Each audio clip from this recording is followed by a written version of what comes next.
नमस्कार साथियों, editorial discussion में आपका स्वागत है। आज 31 मई अपन महीने का लास्ट तारीख है। आज दो आर्टिकल आए हैं, उसी के संदर्भ में अपन डिस्कशन करेंगे। पहला आर्टिकल दैनिक भास्कर का है, जिसके अंदर भारत भूषण शर्मा के द्वारा अखबार में लिखा है, क्या है पेड़ों का संदेश। भाई पेड़ों का क्या संदेश है। पेड़ मौन व्रत रहते हैं लेकिन अपने कर्म पे विश्वास करते हैं ना, बोलते नहीं है लेकिन अपनी कर्म पे विश्वास करते हैं। वो साया खुद नहीं लेते हैं, धूप में सीखते हैं, लेकिन साया किसको देते हैं, प्राणियों को, है ना। तो उसी के संदर्भ में ये आर्टिकल आया जो अपना पेपर सेकंड ज्योग्राफी के संदर्भ में है, प्राकृतिक संसाधन जल वन और ऊर्जा से शैल खनिज। और लास्ट में अपन एक बेसिक रिपोर्ट पढ़ेंगे 2023 वाली, जो 18वीं रिपोर्ट आई है ISFR Indian state forest report के आधार पर करेंगे। कौन से राज्य में क्या है, परसेंटेज क्या है, उसी के आधार पर, ताकि मैथ्स में कोई क्वेश्चन आए तो रिपोर्ट के आधार पर कुछ चैलेंज और मैथ तो बता के अपन बेस्ट आंसर वैल्यू एडिशन कर सकते हैं। दूसरा आर्टिकल है कि रक्षा के क्षेत्र में प्रगति आई है, साइंस टेक्नोलॉजी डिफेंस क्षेत्र में स्वदेशी आत्मनिर्भर, और ऐसे के अंदर फोर्थ पेपर में काम आएंगे दोनों। सेकंड पेपर में भूगोल और साइंस टेक के संदर्भ में चलते हैं। अपन पढ़ते हैं कि वृक्ष है, जो ये क्या कहता है, ये कहता है कि क्या है पेड़ों का संदेश। इसी के संदर्भ में कहते हैं, अपन बात करते हैं।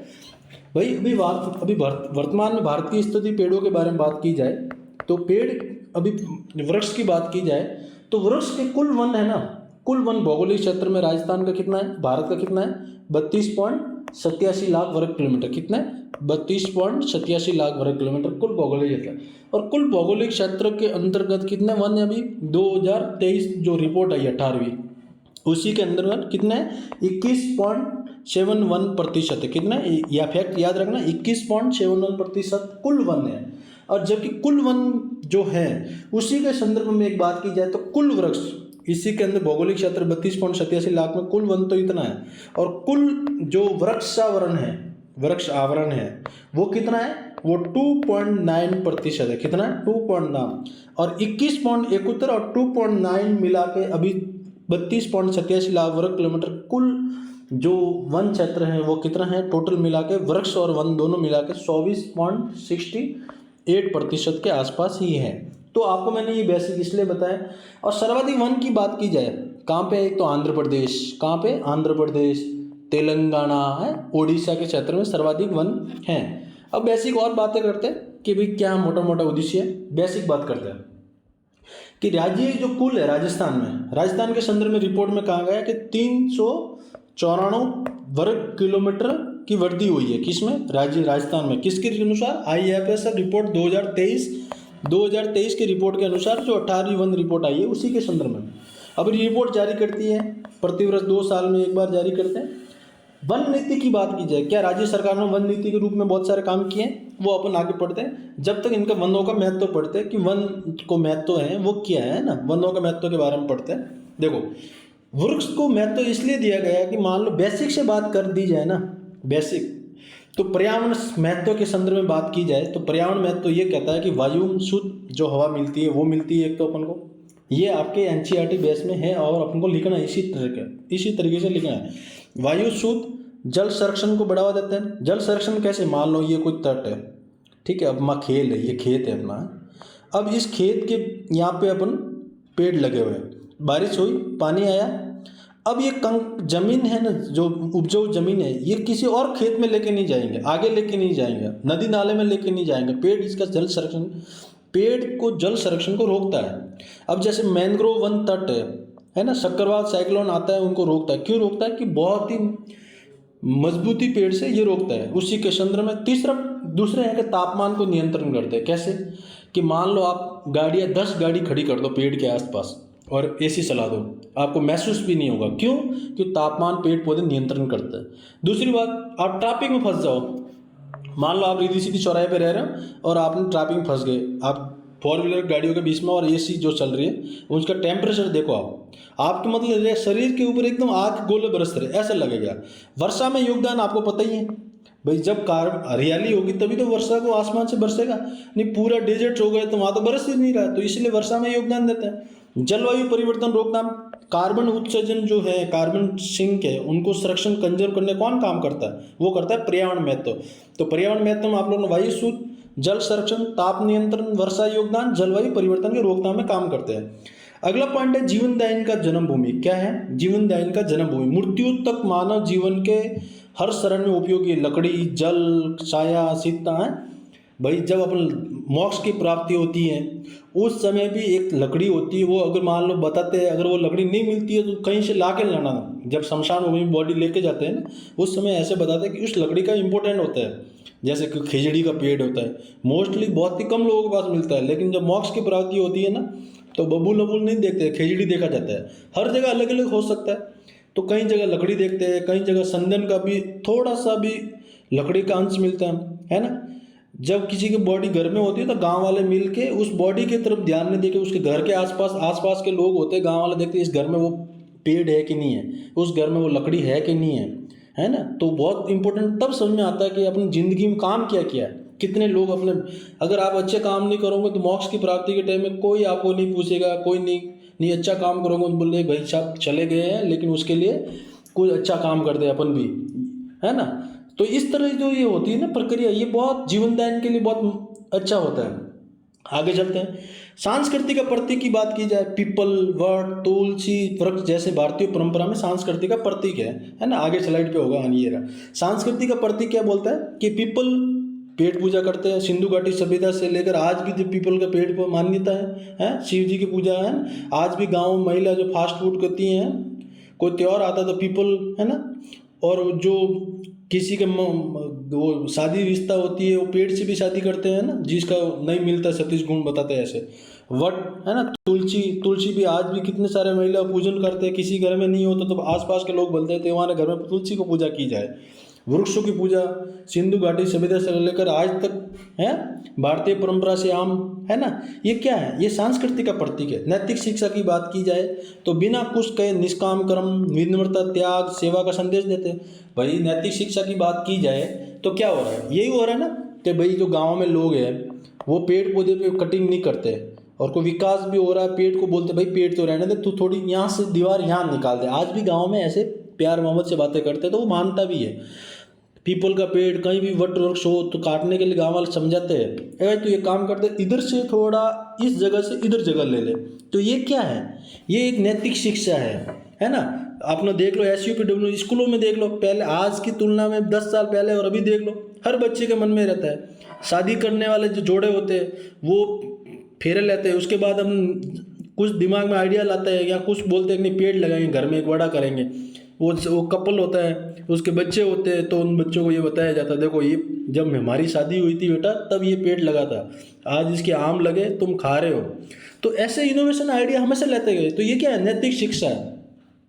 आगे चलते हैं। चुनौतियों की बात की जाए, क्या बात की जाए? चुनौतियों जैसे वृक्षों में जुड़ी। अब सबसे बड़ी बात है जो अपन दंत मंजन करते हैं। अब इसका बेसिक बात की जाए ना, तो महत्व की बात कर रही, ये तो हो गए पॉइंट। सांस्कृतिक, वृक्ष, नैतिक शिक्षा है और जीवनदायी पर्यावरण है। ये वैश्विक जो संकट है, जैसे वैश्विक संकटों की बात की, आर्थिक मूल्य की बात की जाए, ये क्या है? आर्थिक मूल्य फल, औषधियों, लकड़ी, रेंजिन, गोंद आदि के, है ना। याद रखना ही आर्थिक महत्व फल, औषधियों, लकड़ी, रेंजिन, गोंद इत्यादि के स्रोत है। वैश्विक संकटों की रक्षा की बात की जाए, वृक्षारोपण, जलवायु परिवर्तन, जैव विविधता संरक्षण जैसी समस्याओं का समाधान। तो आपको ये 5 पॉइंट याद रखना है। पर्यावरण महत्व, जीवनदायी, सांस्कृतिक प्रतीक, नैतिक शिक्षा, आर्थिक मूल्य और वैश्विक संकटों के संदर्भ में ये पॉइंट है। अब जो दांतों का मंजन होते हैं ना, देखो बेसिक बात की जाए मैं तो दांतों को मंजन करते हैं गाँव में आज भी नीम से, और शानदार उसका दंत मंजन होता है ना। मैं भी कई बार गाँव जाता हूँ तो नीम का खाता हूँ, और नीम के जो पत्ते खाते हैं शरीर बहुत स्वस्थ रहते हैं, है ना। बहुत सारे ऐसे उपयोग काम होते हैं। जो अपने घुटनों में कोई दर्द होता है, अगर मान लो कोई हॉस्पिटल नज़दीक नहीं है और लग गए तो पेड़ के जो साल होती है उनको घिस के उनका रस बना के उनको घाव भरा जाता है ना। तो बेसिक इस तरह की बातें लिख देना, तब भी आपका मूल्यांकन होता है। कार्बन श्रिंक करने में भाई पेड़ों का बहुत महत्व है। जिनको पूछो जंगली आदिवासी ट्राइबल रहते हैं उनको पता है पेड़ों का महत्व। आगे चलते हैं। चुनौती की बात की जाए, चुनौती सबसे अवैध कटाई हो रही है। शहरीकरण का विकास बहुत बढ़ रहा है आजकल टाइम में। अवैध कटाई और शहरीकरण का विकास अंधाधुंध होने की वजह से कटाव हो रहा है। दौड़ वनों का नाश हो रहा है, टेम्परेचर बढ़ रहा है, गर्मी बढ़ रही है, इसका नुकसान कितना हो रहा है? भयावह हो रहा है। बारिश बहुत लेट आती थी, अब बारिश बहुत पहले आ रही है। ग्लोबल वार्मिंग, जहाँ बारिश नहीं हो रही है वहाँ बारिश हो रही है, जहाँ बाढ़ आती थी वहाँ बाढ़ नहीं आ रही है। पर्यावरण चेतना की कमी, ये क्या है? वृक्षों के महत्व को लेकर जागरूकता अभी भी लोगों में कमी है। पर्यावरण के लोगों को अभी तक पता नहीं क्लाइमेट चेंज हो रहा है, आपके किसानों पे है, मजदूरों पे, रोजगारों पे कितना भयावह असर पड़ रहा है। तो इसी के संदर्भ में बोला कि चुनौतियाँ बहुत गंभीर है। वृक्षारोपण औपचारिकता केवल दिखावे के लिए पौधारोपण संरक्षण जिम्मेदारी से नहीं लेता है। ये कह रहा है कि जो ट्री कवर है, जो औपचारिक यानी फॉर्मल केवल दिखावे के लिए पर्यावरण संरक्षण जिम्मेदारी कोई नहीं लेता है। फोटो ले लेता है, लेकिन उसको पानी पिलाने की बात आती है तब नहीं पीछे हट जाते हैं। उसके केयर करने की बात आई तब उसमें अंदर को खाद डालनी है स्वदेशी, तब उनके पीछे हट जाते हैं ना। जैविक खाद डालने के लिए बोलते हैं सब पीछे हटे हैं, लेकिन फोटो खिंचवाने के लिए, अपनी पॉपुलरिटी चिपकाने के लिए सभी लोग आगे आते हैं ना। तो इसी के संदर्भ में लेखक चिंता कर रहा है कि अपन रियलिटी काम ना करके अपन दिखावा बहुत के लिए करते हैं। जलवायु क्लाइमेट का दुष्प्रभाव क्या हो रहा है भाई, पेड़ पौधे कटिंग होती है, जलवायु क्या होता है, मौसमी घटनाएं वृक्षों जैविक संरक्षण को प्रभावित करता है ना। अगर ये पेड़ पौधे ले तो क्लाइमेट चेंज की स्थिरता बनी रखे है। जो पेरिस क्लाइमेट चेंज को लेकर भारत ने लक्ष्य रखा कार्बन 1.5% से 2% बीच में रखना, तो उनका उद्देश्य पूरा कर सकते हैं। लेकिन ये सभी करेंगे स्थानीय लोग, सरकार, सभी लोग पार्टिसिपेट करेंगे। अगला पॉइंट चुनौती क्या है, नीति निर्माण में क्रिया अंतर पर्यावरण संरक्षण नीति योजना जमीनी स्तर पर उसका असर नहीं सीमित है। जैसे नीति निर्माण एक कैंपा करके 2016 में एक्ट लेके आया है। जो कोई कंपनी मान लो, या कोई कंपनी रिद्धि सिद्धि चौराहे के पास, अब रिद्धि सिद्धि चौराहे के पास कंपनी आई, इस कंपनी ने कोई मॉडल पेश किया, मान लो बहुत बड़ा कॉम्प्लेक्स बनाया। अब यहाँ पे पेड़ थे, 150 पेज कटना था, कट गए। अब बोला कि नहीं, आप यहाँ विकास मॉडल ला रहे लाओ, लेकिन जैसे ये बना रहे हैं तो कुछ फंड इनमें से पेड़ पौधे आपको यहाँ से नहीं लगा के कहीं और आपको 150 पेज लगाने पड़ेंगे। इसके बदले में आपने काटे, ठीक है, आपका कुछ राशि इसमें हिस्सेदारी बनाओ, गवर्नमेंट का कैंपा फंड है, उसके जरिए आप पैसा कहाँ करोगे, इस कैंपा फंड में, जिसको कंपनसेशन एफॉरेस्टेड फंड बोलते हैं, 2016 में लेके आए। तो ये नीति क्रियान्वयन उसी की बात कर रही है। लाया तो गया है कैंपा फंड एक्ट 2016, लेकिन उसके विकास मॉडल के नाम पे अभी भी खोखला ही है, उसमें काम नहीं हो रहा है। फंड के मान से हाईवे पे पेड़ पौधे अभी उतने लगने चाहिए उतने नहीं लग रहे, विकास तो बढ़ रहा है। वन्य जीवों की विस्थापन की बात की जाए, वनों की कटाई, जैव विविधता खतरे की बात की जाए, तो ये कह रहा है कि भाई जो वन, मान लो आपका ये मान लो गुजरात है, गिरनार है, अभी इसका एग्जाम्पल समझ लें, गिरनार जो रिजर्व पार्क है बहुत बड़ा, वहाँ पे टाइगर रिजर्व जैसे रहते हैं। अब मान लो गिरनार के अंदर से खाने पीने की वस्तु नहीं मिलेगी, पानी नहीं मिलेगा, पेड़ पौधे कट हो गए, धूप बहुत है, तो ये क्या करेंगे, ये गिरनार से न जाके कहाँ आए, गाँव में आएंगे। गाँव में आए क्या शिकार होगा, है, एक दूसरे को काट माट करेंगे, वहाँ पे छोटे जीवों को खाएंगे, तो क्या खाद्य जाल प्रभावित होगी, खाद्य जाल प्रभावित, मेडिसिन जैसे औषधियों में योगदान हो रहा था वो नहीं हो पाएगा। तो वो लेखक चिंता यही कह रहा है कि नीति क्रियान्वयन के साथ साथ वन्य जीवों का विस्थापन, वनों की कटाई, जैव विविधता खतरे में बड़े भयंकर पे है ना। तो आज देखा नहीं कहीं भी, गुजरात में आप देख लो, एक शेर है वो कहीं किचन में घुसने का प्रयास कर रहे हैं, बहुत सारे इमेज आता है। क्यों आता है, क्योंकि वन्य जीवों का विस्थापन, वनों की कटाई, जैव विविधता खतरे में आई हुई है। अब आगे चलते हैं, अब आए हैं कि अपनी भारत सरकार के द्वारा रिपोर्ट जो है उसी को पढ़ते हैं, और भारत सरकार ने और वन नीति के बारे में बाद में पढ़ेंगे बेसिक। अब ये रिपोर्ट ये कहती है कि वन आवरण में स्तर वृद्धि हुई है। ये कह रहा है कि देखो ध्यान से पॉइंट याद रखना, एग्जाम में लिखने लायक है। वन आवरण की स्तर वृद्धि है, मतलब वन आवरण में स्तर अभी वृद्धि हुई है, वो न तो कम हुई है न घटी, इस रिपोर्ट के अनुसार 2021 की तुलना के अनुसार। और उसके अंदर हरित भवन मिशन, ग्रीन इंडियन मिशन, पेड़ पौधे लगाना, कैंपा एक्ट राज्यों की हरियाली योजना को सफलता को दर्शाता है। कौन दिखाता है भाई, जो वन आवरण को स्तर वृद्धि हुई है, कमी ना घटी बढ़ी है, डिक्लाइन नहीं हुए वन। तो कारण क्या बता रहा है, ये कह रहा है कि भारत सरकार ने इस तरह जो मिशन चलाया है, कौन कौन से, हरित भारत मिशन, कैंपा एक्ट, राज्यों की हरियाली योजना जैसी सफलता में ये देखने में। तो वन आवरण स्तर वृद्धि कारण कौन से, हरित आवरण मिशन, हरित भारत मिशन, कैंपा एक्ट, राज्य हरियाली योजना को देखता रहता है। दूसरा है ट्री कवर की बात कही है कि भाई इस रिपोर्ट के अनुसार बढ़ता वृक्ष आवरण है ना। वृक्ष आवरण कितना अभी बताओ, मैंने बताया था वृक्ष आवरण आपको कितना है, 2. कुल वन आरक्षण वृक्ष आवरण है 2.9, कितना है 2.9%, 2.9% याद रखना। ये कहता है कि भाई किसी वर्ग की वृद्धि मुख्यतः गांव, कृषि भूमि, निजी वृक्षारोपण के कारण जो सामुदायिक लोगों ने भागीदारी निभाई उसी की वजह से ट्री कवर बढ़ा। सामुदायिक लोगों ने भागीदारी बढ़ी, 2.91 जो प्रतिशत वृक्ष आवरण हुआ है, कुल वन है 21.71%, ठीक है। उसी का योगदान किसकी है, कृषि भूमि, निजी भूमि, वृक्ष भूमि, ये सभी लोगों ने, स्थानीय लोगों ने भूमिका निभाई। तीसरा बढ़ता है राजस्थान के 72 प्रदेशों जो 394 जो वर्ग किलोमीटर वृद्धि हुई, वो कारण बता रहा है कि राजस्थान में 394 वर्ग किलोमीटर वृद्धि हुई। राज्य की हरियाली नीति, ग्रीन राजस्थान इनिशिएटिव और ग्रामीण वृक्षारोपण सफलता। ग्रीन राजस्थान इनिशिएटिव और ग्रामीण वृक्षारोपण की सफलता को दर्शाता है। तो आपको लिखना भारत वन रिपोर्ट की जो वन स्तर हुए, कारण क्या है? राजस्थान का बेहतर प्रदर्शन, बढ़ता वृक्षावरण, है ना, वन आवरण की स्तर वृद्धि, हरित भारत मिशन, कैंपा एक्ट, हरियाली योजना, ग्रीन राजस्थान इनिशिएटिव। ये टेक्नोलॉजी की बात की जाए, इस रिपोर्ट में उपग्रहों को आधारित भी ड्रोन, जीआईएस है तकनीक का प्रयोग करते हुए पारदर्शिता बढ़ी। टेक्नोलॉजी के आधार पर वन्ना को कटाव को रोका, कैमरा लगाया, टेक्नोलॉजी को बढ़ावा दिया, है समय में सर्वेक्षण करता गया। इसीलिए लोग बताते हैं कि भाई इन तरीके अपनाए, रिपोर्ट के अनुसार बोलते हैं ये तरीके अपनाने से ही वन रिपोर्ट अच्छी बनी है। आगे चलते हैं, फिर इनके अनुसार चुनौतियाँ क्या होगी? उनके अनुसार तो जैव विविधता वाली रिपोर्ट, तो इस रिपोर्ट के अनुसार बोलते हैं गुणवत्ता की अनदेखी की गई। ये कह रहा है कि चुनौती अभी आलोचना बता रहा है कि वन क्षेत्र में वृद्धि मात्रात्मक है, परंतु गुणात्मक मतलब डेंसिटी फॉरेस्ट क्षेत्र में गिरावट देखने को मिलती है। घनत्व जो क्षेत्र है वो कमी आई है। ओपन फॉरेस्ट कम घनत्व, मात्रा अधिक बढ़ी, पर्यावरण दृष्टि से कम लाभकारी है। ये कह रहा है गुणवत्ता में, क्वालिटी में कमी आई। पहला पॉइंट याद रखना। दूसरा है मैंग्रोव वन में गिरावट आई है। क्यों?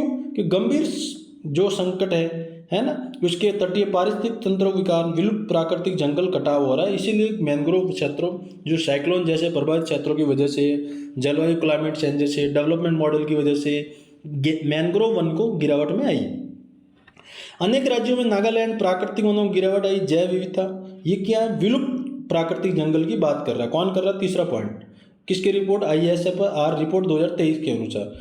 चौथा पॉइंट याद करता है असंतुलन विकास। क्या बोलता है? असंतुलन विकास कैसे? रिपोर्ट बताती है कि वन वृद्धि मुख्यतः ग्रामीण कृषि क्षेत्रों में हुई, शहरों में कम हुई है ना। मुख्यतः ग्रामीण कृषि क्षेत्रों में वनों का हुआ है। शहरों में तो आज भी विकास मॉडल के नाम पर धड़ाधड़ पेड़ पौधे काटे जा रहे हैं। कैंपा जो फंड लाया गया उसका भी कोई यूज नहीं हो रहा है ना। ग्रीन वॉश की आशंका है। ग्रीन वॉश मतलब कई विशेषज्ञों के अनुसार है कि पाम ऑयल, यूकेलिप्स जैसे मोनोक्राय वृक्षारोपण भी वन वृद्धि में गिना जा गया है, जो इकोलॉजिकल बैलेंस के लिए घातक हो सकता है। मतलब ये कह रहा है कि रियलिटी जो रिपोर्ट आया, जो पेड़ पौधे सिर्फ ग्रीन को ही गिना गया, बाकी ये जो पेड़ पौधे बबूल है, यूकेलिप्टस है, मोनोक्राम है, पाम ऑयल जैसे को नहीं गिना गया। तो इसी पे ये रिपोर्ट बता रही है गुणवत्ता, क्वालिटी, मैंग्रोव वन, असंतुलन विकास, ग्रीन वॉच जैसे की चुनौतियाँ बढ़ाई गई है। अब आगे चलते हैं। सुझाव बता रहा है आगे, वे फॉरवर्ड बढ़ा रहा है। इस रिपोर्ट के अनुसार वे फॉरवर्ड यही है कि आपको गुणात्मक वनीकरण को बढ़ावा देना चाहिए। पहला पॉइंट किसको? क्वालिटी वृक्षावरण को बढ़ावा देना चाहिए। केवल क्षेत्रफल नहीं बल्कि फॉरेस्ट की प्राथमिकता, डेंसिटी फॉरेस्ट को मौका देना चाहिए। स्थानीय समुदाय की भागीदारी जोड़ के जॉइंट फॉरेस्ट मैनेजमेंट को पुनर्जीवित कर सकते हैं। तीसरा पॉइंट बताता है कि शहरी वनीकरण की बात की जाए तो शहरों में ग्रीन बेल्ट, सिटी फॉल्स का विकास करना चाहिए, है ना। एक कहते हैं अभी जो दिल्ली और गुजरात के बीच में एक ग्रीन वॉल्स बनाया जा रहा है दक्षिण अफ्रीका के मॉडल पे, इस पे तो वो उसकी के संदर्भ में बात कर रहे हैं। मैंग्रोव वन, तटीय वनों की रक्षा की जाए, जलवायु परिवर्तन के संदर्भ में इसकी भूमिका है। डेटा ट्रांसपेरेंसी के लिए उपग्रह डेटा, सार्वजनिक उपग्रह का ओपन फॉरेस्ट जो सोर्स है, प्लेटफॉर्म की आवश्यकता होती है। तो आपको इस रिपोर्ट के अनुसार चुनौतियाँ, सुझाव और महत्व आपको लिखना है। अब आगे चलते हैं। आगे का रास्ता क्या है कि स्थानीय जन भागीदार वृक्ष जो आवरण है, स्कूल स्तर में वृक्षा की बात की जाए, वृक्ष मित्र योजना जैसी पहले ना, अभी मैं रणथंभौर टाइगर रिजर्व में घूमने गया था तो वहाँ पे जो बाघ मित्र परियोजना चलाई गई, वहाँ पे जगह जगह पे वो खड़े थे। तब मुझे समझ में आया कि भाई ये काम वृक्ष मित्र योजना जैसी पेड़ों में की जाए तो इस पर ध्यान देना चाहिए। जीआई से आधारित वृक्ष गणना पर संरक्षण नीति की बात की जाए। CSR जो रिपोर्ट है, कुल फंड का 2% जो सामाजिक, पर्यावरण, है ना, इनके संदर्भ में खर्च करने, शिक्षा के मॉडल में खर्च करने की बातें कर रहे हैं, तो उनको आगे के रास्ते इस पर ध्यान देना चाहिए। अब ये देखो एक अच्छी बात बोली, पेड़ बोलता नहीं है कभी, वृक्षों की मौन इसी लेखक के द्वारा लिखी गई थी कि वृक्ष है ना, पेड़ बोलते नहीं है लेकिन उनका मौन बहुत ही कुछ कहता है। भाई पेड़ बोलता नहीं, उसका मौन रहना बहुत कुछ कहता है। वो आपको पेड़ की छाया देते हैं, फल देते हैं, दवाइयाँ देते हैं, मेडिसिन देते हैं, बहुत कुछ दे के जाता है। अपन उसके बदले उसके सम्मान करने की बजाय उसको काटने में लगे रहते हैं। पानी पिलाने के समय आया तो पीछे हट जाते हैं, है ना। तो इस तरह काम नहीं करना चाहिए। एक बेहतर RS एस्पिरेंट होने के साथ साथ अपन एक बेहतर काम करना चाहिए जिसे आने वाले समय में अपनी पीढ़ी याद करे। अपने आश्रम से सिखाते हैं कि मौन रहो और अपने कर्म करो। अब मैं उसी के संदर्भ में कह रहा था कि कुछ चीज़ें अपन एक्स्ट्रा पढ़ते हैं जिससे एग्जाम में आने वाला टाइम अपना कवर हो जाए। जैसे कि वन नीति की जो राष्ट्रीय नीति है, कौन सी राष्ट्रीय नीति कब आई थी? राष्ट्रीय नीति आई थी 1988 पहली रिपोर्ट आई थी। उसका मुख्य उद्देश्य था पूरा भारत में 33% वृक्ष को कवर करना, है ना, वृक्ष लगाना और रहना भी चाहिए, ठीक है। उसी का आधार वन आजादी, वन ट्री कवर को बात की थी। फिर उसने स्थानीय समुदाय, इसी राष्ट्रीय नीति को ये कवर लक्ष्य कब होगा भाई? 33% वृक्ष को आवरण को ढकना कब होगा? जब ये होगा लोकल कम्युनिटी को साथ में जोड़ोगे। किसको? लोकल कम्युनिटी को साथ में जोड़ोगे, तभी ये काम पूरा होगा। अब इसी के संदर्भ में बात की जाए तो क्या आर्टिकल 48A संविधान की बात की जाए इस नीति के तहत, और आर्टिकल 51A और G की बात की जाए नागरिक कर्तव्य, प्राकृतिक पर्यावरण की रक्षा, ये कर्तव्य है। और DPSC मॉडल जो नीति निर्देश तो 48 है जो वो क्या कहता है? वो कहता है कि राज्य का कर्तव्य है और पर्यावरण वनों की रक्षा करना है। भाई राज्यों का कर्तव्य दायित्व है कि पर्यावरण और वनों की रक्षा करना। 51 कहता है कि नागरिकों का कर्तव्य है। 48 तो कहता है स्टेट जो कर्तव्य निभाएगा। 51AG बोलता है वो नागरिक कर्तव्य प्राकृतिक पर्यावरण की रक्षा की बात करता है। तो आपको ये राष्ट्रीय नीति के बारे में मैंने पढ़ा है, आपको संविधान के 2 आर्टिकल पढ़ा है, 48A और 51AG के तहत संविधान के तहत ये लिखा हुआ है। अब आगे चलते कैंपा एक्ट मैंने पढ़ा। फिर एक ग्रीन इंडिया मिशन लगाया है, भारत सरकार द्वारा प्रयास कर रहा है कि ग्रीन इंडिया मिशन 2015, कौन सा? 2015, याद रखना ये बात। 2015 में ग्रीन इंडिया मिशन लेके आया। 10 वर्षों में 5 मिलियन हेक्टेयर वृद्धि हो। कितनी लक्ष्य था? 10 वर्षों के अंदर 5 मिलियन हेक्टेयर जमीन को कवर करना पेड़ पौधों से। कौन सा मिशन है? ग्रीन इंडिया मिशन 2015 में लेके आए। पिछले आने वाले 10 वर्षों में 15 से लेकर 25 तक 5 मिलियन हेक्टेयर जमीन को कवर करना। फिर वही रिपोर्ट ISFR रिपोर्ट हर वर्ष 2 बार जारी करते हैं, उसी के द्वारा प्रयास किया जाता है, सर्वे रिपोर्ट किया, उसी के संदर्भ में पढ़ते हैं। अब दूसरा नेक्स्ट आर्टिकल है अपना है डिफेंस सिक्योरिटी को लेकर भी रक्षा क्षेत्र में भारत की बेसिक बात की जाए, इंपॉर्टेंट है, सेकंड पेपर में आता है। तो कुल बजट 2024-25 की बात की जाए, अभी वर्तमान की बजट 6.21 लाख करोड़ रुपये का बजट रखा है और कुल GDP का 2% खर्च होगा। तो ये मोटे मोटे याद रखना, 6.21 लाख करोड़ कुल GDP का 2% से अधिक खर्च करेगा। निर्यात की बात की जाए, अभी रक्षा क्षेत्र में बजट में क्या टारगेट रखा? 21,083 करोड़ रुपये। ये क्या करेंगे? ये सिर्फ निर्यात के लिए बात की जाए, कितने? निर्यात के लिए, है ना, एक्सपोर्ट किया जाएगा। रक्षा खर्च के दुनिया के मामले में तीसरा स्थान है। कौन? भारत। पहला कौन है? USA, चीन। उसके बाद तीसरा रक्षा खर्च के मामले में भारत जो आयात करता है विदेशों से खर्च पे सबसे ज़्यादा खर्च करता है ना। कौन करता है? भारत, तीसरा देश है। अब उनकी बात की जाए रक्षा क्षेत्र में प्रगति, सकारात्मक पहलू। क्यों भारत का रक्षा क्षेत्र में सकारात्मक प्रगति है? क्यों कि उल्लेखनीय प्रगति पिछले 10 वर्षों में भारतीय रक्षा क्षेत्र में प्रगति की बात सही है। स्वदेशी आत्मनिर्भर जैसे मॉडल अपनाए, मेक इन इंडिया जैसे मॉडल अपनाए, डिजिटल इंडिया जैसे, है ना, PLI योजना जैसे है PM गति शक्ति योजना जैसे कारणों की वजह से रक्षा क्षेत्र प्रगति हुई है। बजट वृद्धि की बात की जाए, केंद्र सरकार रक्षा बजट में दिनों दिन वृद्धि हो रही है, क्योंकि भारत की सिक्योरिटी सुरक्षा को लेकर काफ़ी सेंसिटिव इशू है ना। तो उसी के संदर्भ में बात की है। स्वदेशी उत्पादन की बात की जाए तो भारत में स्वदेशी उत्पादन आत्मनिर्भर जैसे मेक इन इंडिया 2014 से लाया गया था, लेकिन मिसाइल, पनडुब्बियां, जलपोत, विमान, ड्रोन आदि अत्याधुनिक निर्माण देश को बढ़ावा दिया है। ये इस रक्षा क्षेत्र में सकारात्मक पहलू है। चुनौतियों की बात की जाए, रक्षा क्षेत्र में टेक्नोलॉजी चुनौती क्या कि परियोजना में बहुत देरी होती है। जैसे मान लो आज फ्रांस के साथ कोई भी एक विमान खरीदने की एग्रीमेंट हुआ था आज जो 7 साल पहले, लेकिन आज की न्यूज़ ये बता रही है कि वो रद्द होने वाला है। तो अब मान लो जिस देश पे भरोसा किया वो समझौता रद्द हो रहा है, तो परियोजना में बहुत देरी होती है, जिसकी वजह से रक्षा बजट और बढ़ जाता है। भाई एक रुपये में जो समझौता हुआ 2016 में, अब वो बढ़ के महंगाई बढ़ी, अब आज जाके बन रहा है, तो महंगाई बढ़ी तो सरकार का बजट बढ़ा, राजकोष से घाटा बढ़ा ना। तो ये कह रहा है कि परियोजना में देरी होने से गंभीर योजना परिणाम होता है, ये होता है कि राजकोष से घाटा बढ़ता है। दूसरा चुनौती ये है कि विदेशी खरीद की बात की जाए, जहाँ से अपन फ्रांस का एग्जाम्पल ले लो, है ये विदेशी खरीद की बात की जाए, विदेशों में खरीद किए गए उपकरणों की आपूर्ति देरी से होती है ना। उप गोपनीयता का अभाव होता है। रक्षा परियोजना और समस्या को लेकर सार्वजनिक बहस, जैसे अभी राहुल गांधी विपक्ष में और सरकार में अभी वो जो राफेल को लेकर विवाद चल रहा है, जांच को लेकर, है ना, कमेटी बैठी, कितना बड़ा हुआ था, तो वो लीक हो गया। अडानी को आपने जानबूझ के दिलाया क्योंकि सुरक्षा को लेकर महत्व नहीं दे रहे आप। तो ये क्या है, ये गोपनीयता का अभाव। भाई हर टेक्नोलॉजी के आप किसी को अनुभव नहीं है, आपको अगर वो टेक्नोलॉजी दी जाए तो उसका मिस यूज होगा ना, खतरा ही तो होगा। उसी का विरोध किया गया था। तो परियोजना में देरी, विदेशी खरीद में देरी, गोपनीयता का अभाव। आगे चलते हैं। स्वदेशी उत्पादन की प्राथमिकता मिसाइल, पनडुब्बी, जलपोत विमान, है ना, और निर्यात में वृद्धि की बात की, रक्षा सामग्री निर्यात भी कर रहा है। ये जो उसका बजट, उसी के बाद में पहले वाली स्लाइड है ना, जो रिपोर्ट बता रही प्रगति क्यों हुई।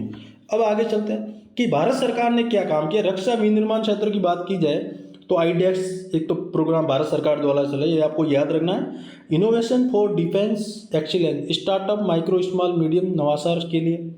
दूसरा मेक इन इंडिया, जो डिफेंस सेक्टर भारत की, जिसकी वजह से आज 500 प्लस स्वदेशी उपकरण भारत ने बनाए हैं। Defence production export promotion policy, ये क्या है, ये 2020 से निर्यात को बढ़ावा दे रही है। इसका काम है कि भारत सरकार में निजी कंपनियां हैं, सरकार के द्वारा ऐसे डिफेंस उत्पादन है उसको एक्सपोर्ट किया जाए। जैसे अभी खाड़ी के देश, मिडिल के देश है ना, छोटे छोटे जॉर्डन, दक्षिण अफ्रीका जैसे, नीदरलैंड जैसे, भारत ने अभी ऑपरेशन सिंदूर के बाद में रक्षा क्षेत्रों में जो स्वदेशी ड्रोन है भारत का है, अग्नि मिसाइल जैसे हैं, ब्रह्मस हैं, इसका बोला कि भाई आप हमें उपकरण दिए, तो एग्रीमेंट बनने की बातें हो रही है। तो भारत को कोई नहीं पूछता था पहले, लेकिन अभी इन ऑपरेशन सिंदूर के बाद भारत ने जो टेक्नोलॉजी का यूज़ किया स्वदेशी, उनको आज वो दूसरे देश एग्रीमेंट बना रहे भारत के साथ। तो कितनी अच्छी बात है। Defence production export promotion policy की वजह से हो रहा है। डिफेंस टेस्टिंग इंफ्रास्ट्रक्चर स्कीम, ये DTIS याद रखना, डिफेंस टेस्टिंग इंफ्रास्ट्रक्चर स्कीम निजी क्षेत्रों को परीक्षण की सुविधा को उपलब्ध करवा रहा है। तो इसी के संदर्भ में रक्षा विनिर्माण योजना के संदर्भ में iDEX, make in India, defence, DPEWP याद रखना, 2020 से बढ़ावा देने कार्य कर रहा है। और DTIS मतलब डिफेंस टेस्टिंग इंफ्रास्ट्रक्चर स्कीम है। रक्षा क्षेत्र की सरकार प्रमुख कदम कार्यक्रम योजना यही। आत्मनिर्भर के क्षेत्र में आजकल आत्मनिर्भर की बात की जाए तो 500 से ज़्यादा प्लस जो उत्पादों को बढ़ावा देने आयात प्रतिबंध किया है, बढ़ावा दे रहे रक्षा क्षेत्र में, जैसे अग्नि तेज है ना, अग्नि तेजस जो हल्के लड़ाकू विमान है, दूसरा ब्रह्मस है ना, ये सब क्या है, ये टेक्नोलॉजी को आत्मनिर्भर बढ़ाने के लिए बातें की हुई है। अगला पॉइंट, पॉजिटिव इंडिजिनस लिस्ट बनाई है, जो ये इसी की आत्मनिर्भर बनाने की पॉजिटिव इंडस्ट्री बनाई है, जिन देशों में बेचना होता है वो। घरेलू उद्योग को बढ़ावा देने के लिए FDI सीमा बढ़ाकर 67% ऑटोमेटिक, है ना। भाई FDI ने भी डिफेंस सेक्टर में 67% ऑटोमेटिक अनुमति दे दी, आप आके निवेश कर सकते हैं हमारा। तो क्या हुआ, डिफेंस सेक्टर मजबूत होगा, रोजगार मिलेगा, राजस्व घाटा कम होगा, है, सरकार को डिफेंड नहीं होना पड़ता है ना, बहुत सारी टेक्नोलॉजी काम आता है। आगे चलते हैं। अब एक प्रमुख संगठनात्मक, एक तो होता है कि योजना विनिर्माण क्षेत्र में, एक होता है आत्मनिर्भर क्षेत्र में, एक होता है स्ट्रक्चर, जैसे CDS की नियुक्ति हुई है ना, तीनों दलों के चैनल। तो उसी के कमाल की वजह से तो ऑपरेशन सिंदूर कामयाब हो, 400 किलोमीटर दूर जाके पाकिस्तान के अंदर मिसाइल दाग के आए हैं। तो किसकी वजह से हुआ, जल, थल और वायु तीनों सेनाओं का कमांड ये है, तीनों सेनाओं मिलने काम किया। तो व्योमिका सिंह और शोएब कुरैशी है, सोमिया कुरैशी ने, तो उन्होंने मिलकर प्रेस कॉन्फ्रेंस की थी ना, आपने फोटो देखा होगा। तो ये क्या, तीनों सेनाओं का कमांड की वजह से CDS पद की नियुक्ति हुई, ताकि कोई बड़ा युद्ध हो तो तीनों सेना अलग अलग लड़ती थी, वो भी एक दिशा में लड़ेंगी, है, तीनों का हथियार एक जगह लड़ा जाएगा, अलग अलग इक्विपमेंट यूज नहीं की जाएगी, है ना, बजट भी कम होगा, दूसरे देशों पर डिपेंड कम होना पड़ेगा। तो ये बहुत बड़ा इंपॉर्टेंट पद है वर्तमान में। इसकी वजह से ऑपरेशन सिंदूर जैसे कामयाब होने में और आज भारत की रक्षा क्षेत्र में तुत्ती बोलती, इसी का कारण यही है। डिपार्टमेंट ऑफ मिलिट्री अफेयर की बात की जाए तो सैन्य आधुनिकीकरण और नीति निर्माण को बढ़ावा देने की बात की जा रही है। आगे चलते हैं। अत्याधुनिक हथियारों की प्रणाली को विकास स्वदेशी स्तर पर करें, तेजस फाइटर, आर्यन परमाणु पनडुब्बी, है ना, ये एग्जाम्पल में लिखना है। आत्मनिर्भर की बात हो तब, स्वदेशी की बात हो तब, ऐसे आए रक्षा क्षेत्र में, तब ये इस प्रकार एग्जाम्पल लिखना है। तेजस फाइटर हल्का विमान है, आर्यन परमाणु पनडुब्बी है, अर्जुन टैंक, आकाश मिसाइल, पिनाका रॉकेट, है ना, ये क्या है? ये स्वदेशी जो अपना मूवमेंट चल रहा है, मेक इन इंडिया के तहत भारत को स्वदेशी बनाया जाए, स्वदेशी एक्सपोर्ट कम, इंपोर्ट कम किया, एक्सपोर्ट ज़्यादा किया जाए, इसकी वजह से ड्रोन नीति भी है 2021 में घरेलू ड्रोन निर्माण को बढ़ावा देने के लिए। आगे चलते हैं, रक्षा क्षेत्र की निर्यात की वृद्धि, मैंने बोला अभी 2021 लाख करोड़ रुपये खर्च किया और 24-25 में 23-24 का 16,000 करोड़ रुपये का पहुँच चुका था, है ना। 80 देशों के रक्षा उत्पादों को निर्यात हो रहा भारत का भी वर्तमान में।